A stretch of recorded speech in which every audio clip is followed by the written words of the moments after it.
Welcome to another brand new episode of The Offbeat Life, where I speak to inspiring individuals who ditch the norm to follow their passions and find their purpose in order to live their best life. Want to learn how you can live an offbeat life or share your own experiences, maybe get some advice from people who have been there?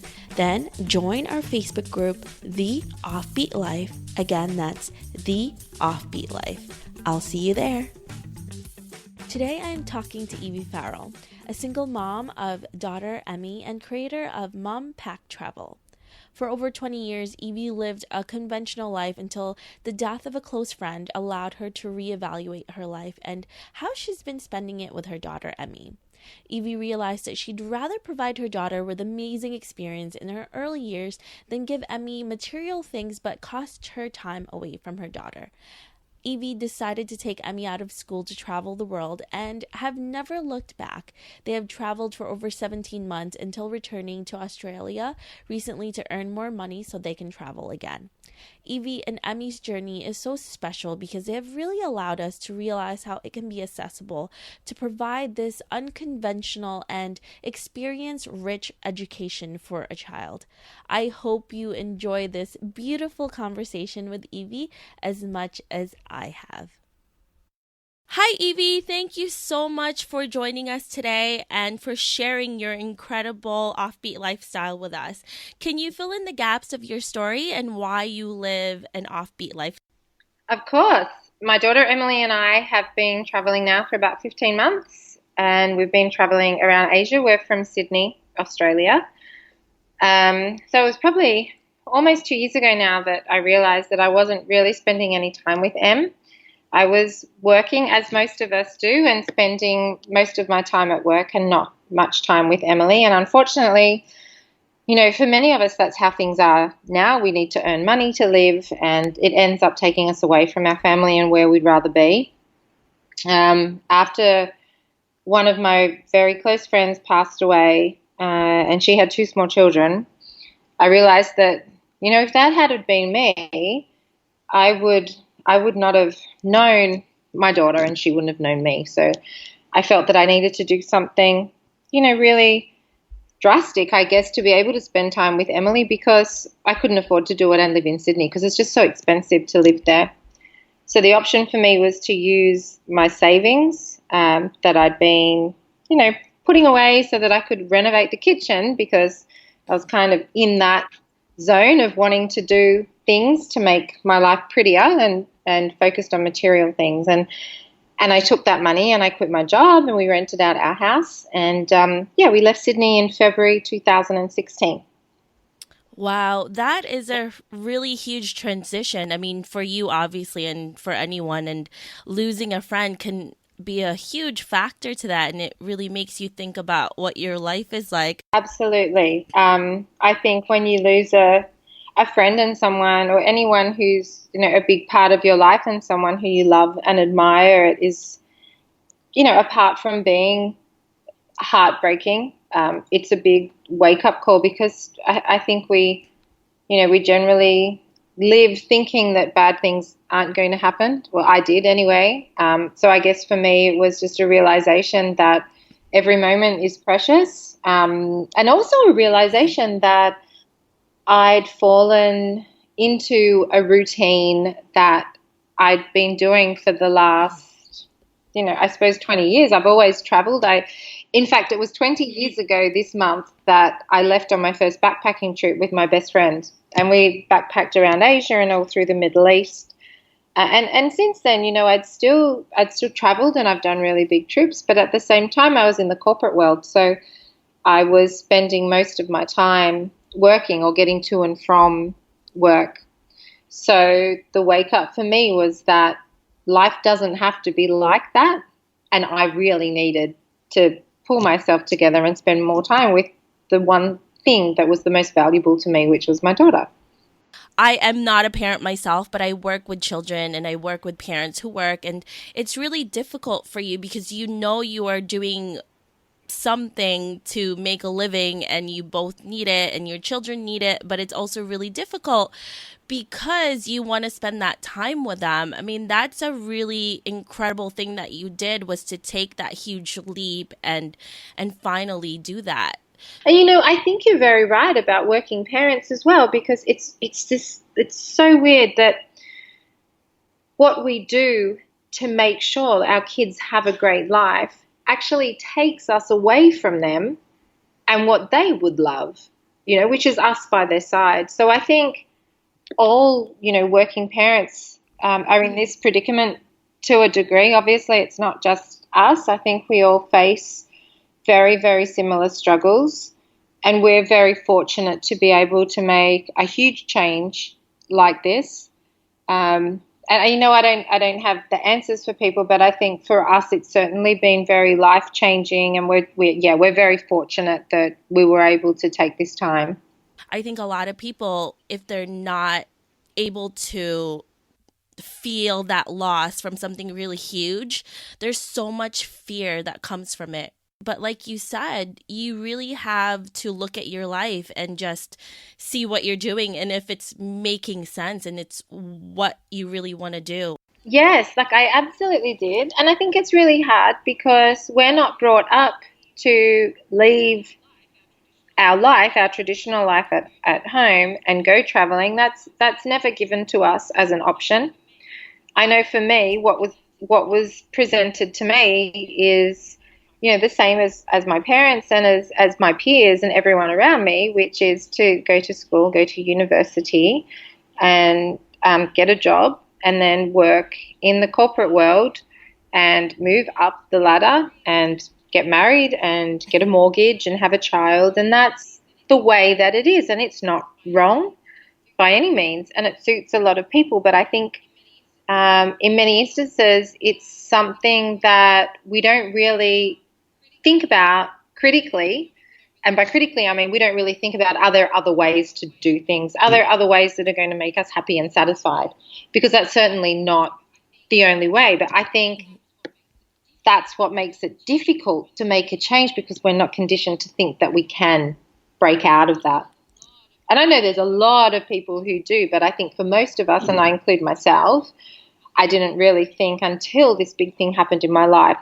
Evie, it's really inspiring as well that you've done this as a parent, because I see a lot of women do this as a solo traveler and taking off, but it's rare for a mom, a single parent, to do this with her child. And that's why your story is so inspiring to many, because there's a lot of parents out there that feel like they can't do this, but you went against the odds and you proved that you can do this, absolutely do this. It's really lovely to hear, those kind of comments about being inspirational, but to me it just really made sense. So it wasn't very difficult. And I found along the way that it hasn't actually been very difficult, with the exception of schooling, which has been difficult. But apart from that, it's been really easy. So we're really lucky in that way. But I think it's very achievable for any family who wants to have this kind of a break or this kind of a lifestyle. When you just see other people's lives and you see it and you say, well, I can't do that because I have this, and it's easy to dream about it, but it's harder to actually do it. You're always going to be stuck with the dreaming if you don't actually go out and do it. And like you said, it's actually easier than what you may have thought it would have been. So can you tell us what the biggest setback that you have faced while trying to achieve this journey, and how were you able to overcome it? One of the amazing things about having a whole heap of time while you're traveling is how much smaller things seem when they go wrong. Because I think when you're traveling on a holiday, if something goes wrong, you're very panicked, because you think, oh my gosh, I've only got 5 days or 7 days or 10 days. This can't happen. Now I'm going to be sick for 3 days, and it's all a big drama. And when you're traveling for a long time and something happens like an illness, well, you just stop and you just wait to get better, and then you just move on again. I think it's maybe part attitude, but also definitely has a whole lot to do with having a lot of time to be able to manage things really easily when they go wrong. An ongoing, I don't know if I'd call it a setback, but I'd call it a challenge, is Emily's schooling, because we just butt heads over that every day. So it hasn't been as successful as I would have liked, but the way that I've managed that is by putting her into international school in Vietnam. And so we've stopped there for a few months. You know, that's also turning something that was challenging and kind of negative into a real positive. That's really true. You have so much more time, so you're not feeling rushed or pressure because you have to go back home. I guess that's one of the huge perks about traveling indefinitely, or until you decide to go back. Let's go back and then talk about Evie's education while you guys are on the road. I know you said you put her in the school in Vietnam, but how are you able to educate her while you are traveling in other countries? To use any internet resources, homeschool programs? Yeah, we're really lucky because in New South Wales, which is the state we're from in Australia, they have a distance education program as part of the public school system. So all I had to do was enroll Emily in that, and then they gave us so much material to take with us, maths kits and protractor sets and pens and crayons and paints. I mean, which was wonderful, but, we carry one backpack, so there are a lot of kids across the Philippines that have brand new crayons and texters from us. But we had to carry a lot of material with us, which is probably the only downside to this program because it's just so well done. There is a whole little school in Sydney, in Surrey Hills in Sydney, Australia, that is dedicated to families who, for whatever reason, their children can't physically attend school. And so they do distance ed, and each class has a teacher, and the class does sessions together online, and then kids have one-on-one lessons as well. There's choir practice, there's reading programs, there's so much, and it's just a really, really, really wonderful program. The downside for us, which is nothing to do with the program and how wonderful it is, it's just to do with learning styles and Emily learning from me, because it's been a real challenge for us the whole time. And to be perfectly honest, it has not been easy at all. And so, the way that we manage that is international schooling. I'm so happy with what she's learning while we're on the road outside of that formal school program, because every day for her is learning. So today we were learning about sand, because she noticed that some sand on the beach here was very fine and some was very coarse. We've also had a couple of sessions with marine biologists at the resorts here that we've stayed at. So there's just so much learning that happens as you're traveling, and there is a whole community devoted to world schooling as well that people can access on Facebook. Or actually, I think that's probably the main channel, like the World Schoolers, I think it's called, on Facebook. And that's just this really awesome community of traveling families that share information together. And it's just, all about kids learning as they go and learning about the world around them rather than through a formal program.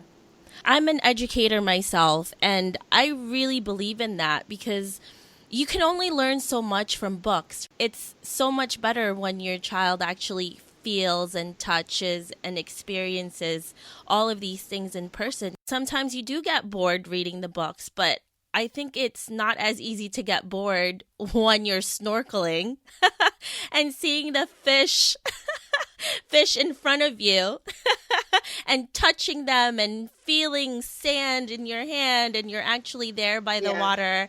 So that's really great. Thank you for that knowledge about the World School that you are a part of. And I'm sure a lot of people would love to definitely learn about that information as well.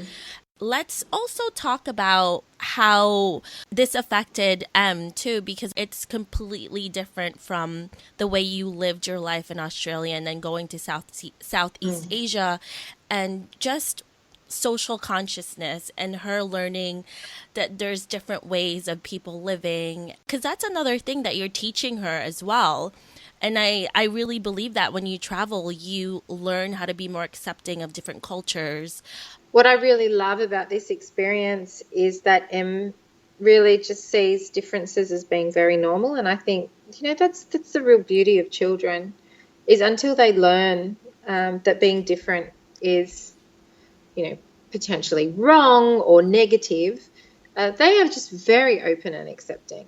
And I find that with Em, like the exposure that she's had to different cultures and religion and ways of living, poverty, I find that she's very accepting. She's also very empathetic towards people because she can see people struggling, and she's been exposed to that now. And I really like seeing that very caring side of her. And I feel like, she's also very aware. We're very strongly against riding elephants. So, it's a good opportunity to let your listeners know that if they are in Asia, that they should never ride elephants, because it's a very cruel practice. And Em's really aware of that, and she really advocates for better elephant welfare and care throughout Asia just by raising awareness on our social channels. And another thing that I'm really conscious of, and that Em is really into now as well, because she's heard me talk about it a lot, and it's all around taking photographs of children. So, of course, when we're in Asian countries, a lot of people there like taking Em's photo because she's blonde and she's a young child and she's cute. But, as tourists, we also do that a lot, and I don't think we even think about it. So a lot of the time when we're on holidays, we just go up and snap photos of children and then put it on social media. And I don't know why, but I think a lot of the time it doesn't cross people's mind to ask their permission. It doesn't cross their mind to ask the parents' permission, or to, feel or to be aware of that imbalance of power in even asking someone who's living in poverty, can I take a photo of your child? People are so into social media, and obviously we all use that. But sometimes you are so into it and you're not realizing that the people that you're taking photographs of, and they may not want their pictures taken. I think it's really important as tourists that we think about our impact, and you kind of think about the kind of tourist that you want to be, because we are guests in other people's countries. And I think, we just want to make a really positive impact. One of the other things I did was give blood in the children's hospital in Siem Reap in Cambodia. So that's a really awesome way that you can give back to the country that you're visiting, because across Asia they really do need blood. That's a great way to do that, because I'm sure they have a lot of need for that as well. Let's talk about one of the biggest sacrifices that you had to make in order to do this lifestyle. What was that? This trip has just given me so much more than what I could have had at home. And yeah, there is absolutely nothing that I've sacrificed for this trip. That's a perfect answer, because that just makes us all want to be like, oh my gosh, then we have to do this.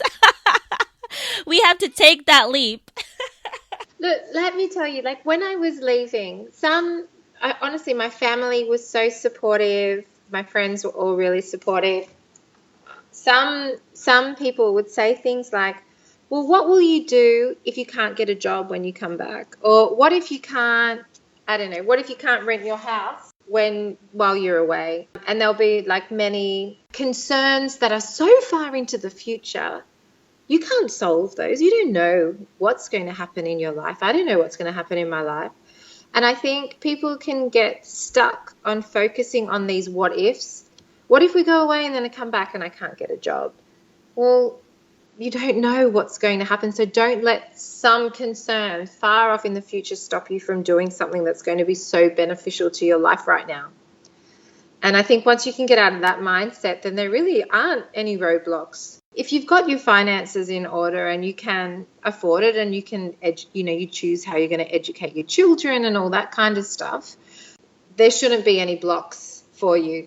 Everything once you leave, from my experience, is just really, really good. It's really good. Did you feel like, oh my goodness, I wish I would have done this sooner? Like, what was stopping me? I do. And again, that's what, when I've thought about that, I've really realized that I was kind of stuck in that routine, like on that train where I wasn't really thinking and just doing the same thing over and over.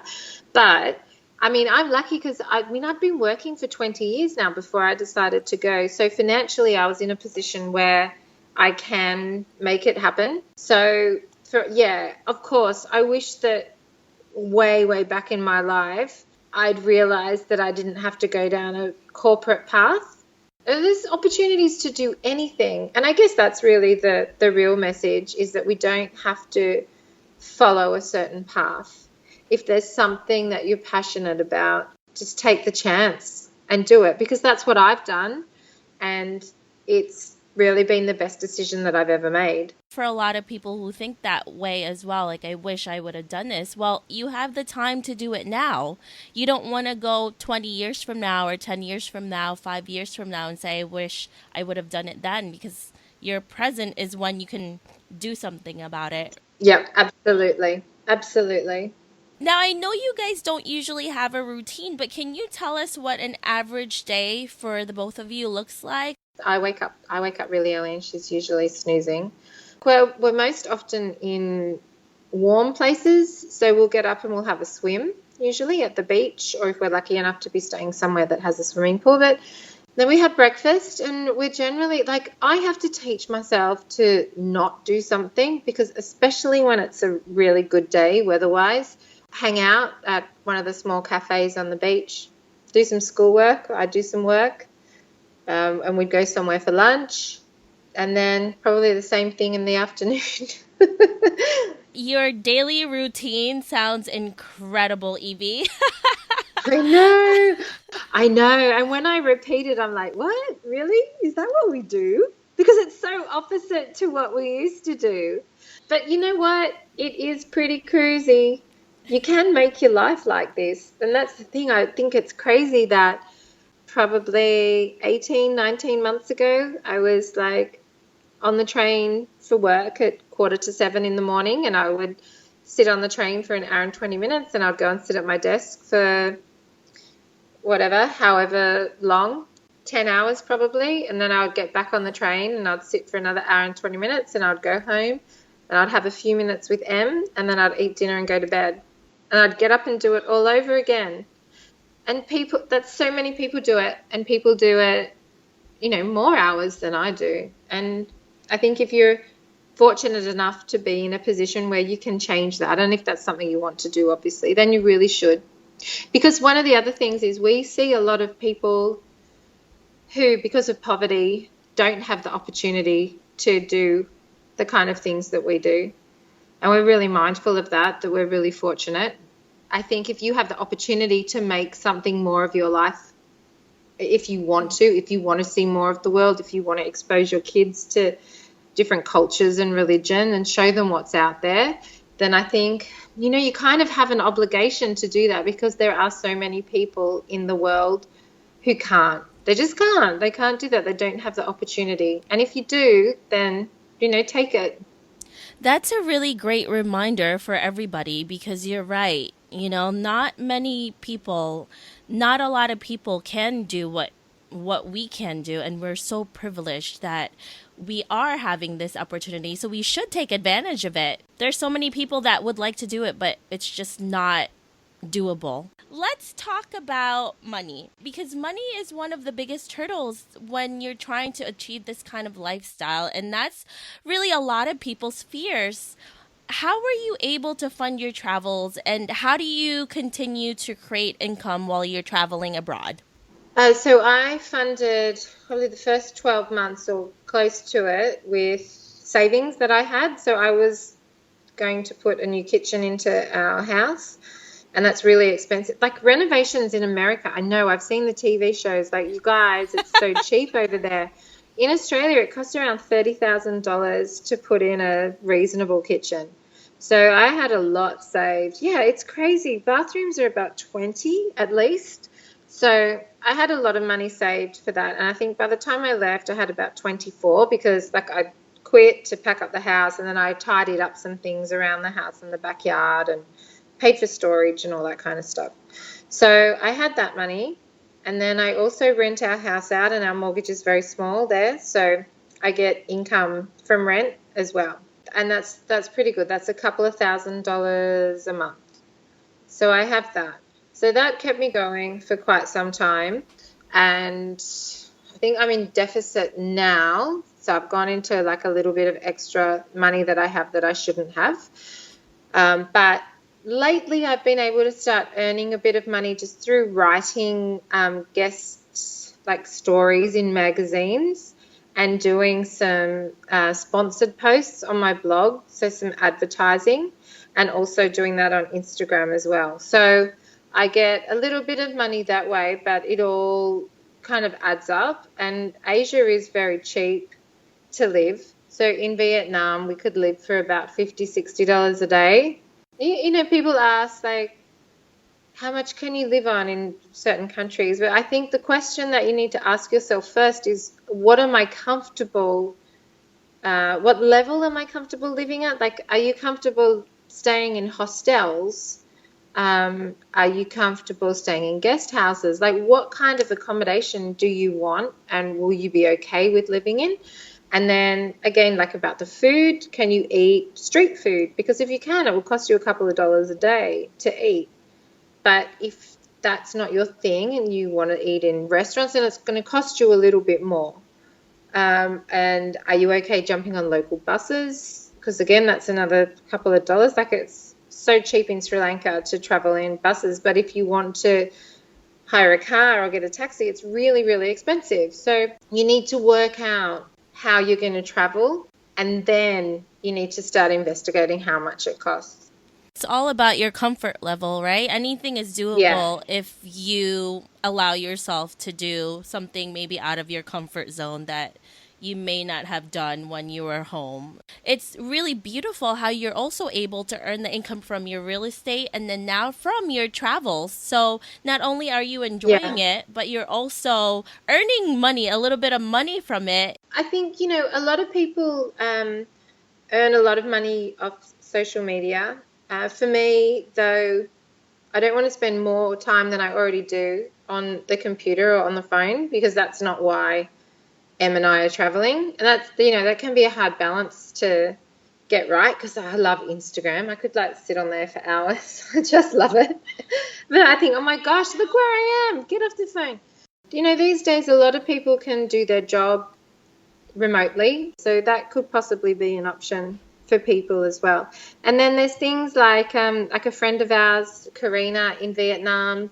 She's Australian and she was teaching English, and that was face-to-face while she was there. But you can also do online English teaching in China. So you teach students over the internet. There's a lot of stuff that you can do. It's just a matter of researching.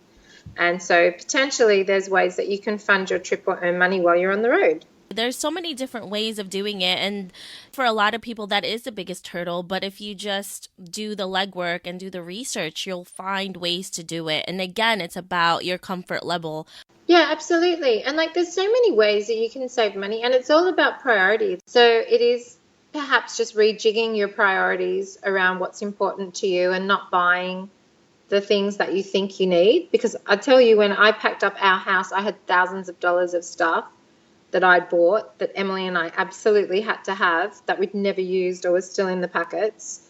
You know, and I think everyone's like that to a degree. So it's about and you know, we've lived out of a backpack for 15 months. So we don't need all that stuff. Sometimes we're just throwing money away and we don't even know where it's going. I am a thief of my own wallet, or I have been, and that saying has stuck with me. You don't want to be a thief of your own wallet. Keep it in there. Don't take it out and give it to other people unless you have to. It's especially true, I think, for children, that they don't really need a lot of things. They just need food in their belly and clothes on their back, and everything else.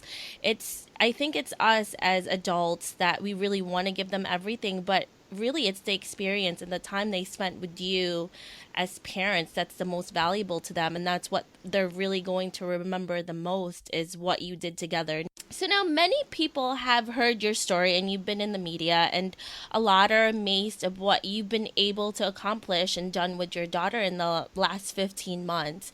What advice would you give anyone who wants to do something similar but don't know where to start, or they're just really afraid to take that leap?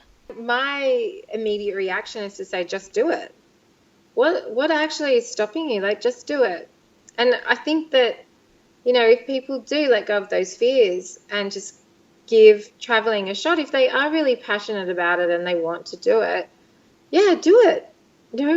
If you don't like it, you go home. And I really don't think that you won't like it. I think you'll love it.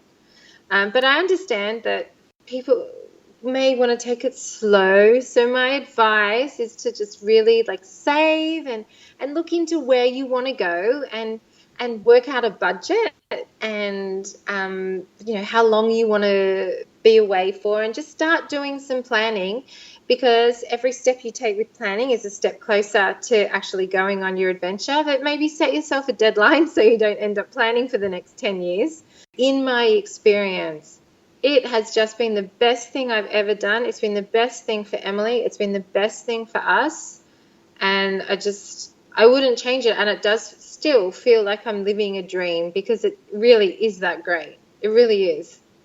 I think, too, the biggest part of why it's so great for you is because you took that step and you took that leap and you found your adventure. And obviously everyone is not going to have the same type of experiences, but the biggest part is just doing it for yourself and knowing that you wanted to do this and you actually did it.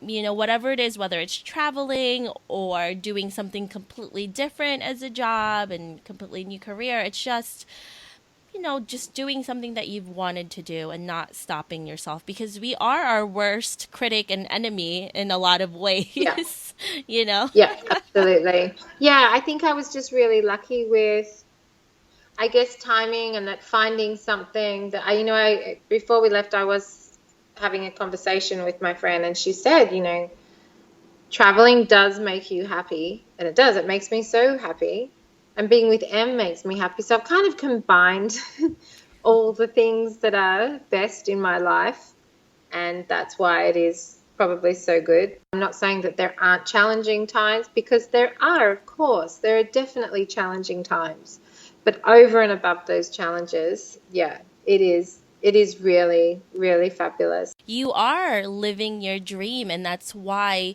even when you are faced with obstacles, you just keep going, because this is what you love to do. And I think, too, once you're doing something that you are really enjoying, all of those little things, the little setbacks, they don't amount to much, because you're doing something that you still love. I think the setbacks and the negatives become really huge when this is not something that you really want to do.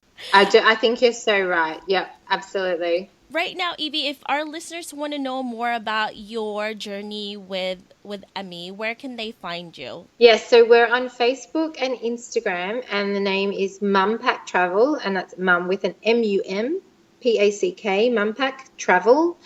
And we have a blog that's mumpacktravel.com. So, yeah, you can find us there. Instagram is where we are most of the time. So, and that's where we post all our photos, and I write about our day-to-day.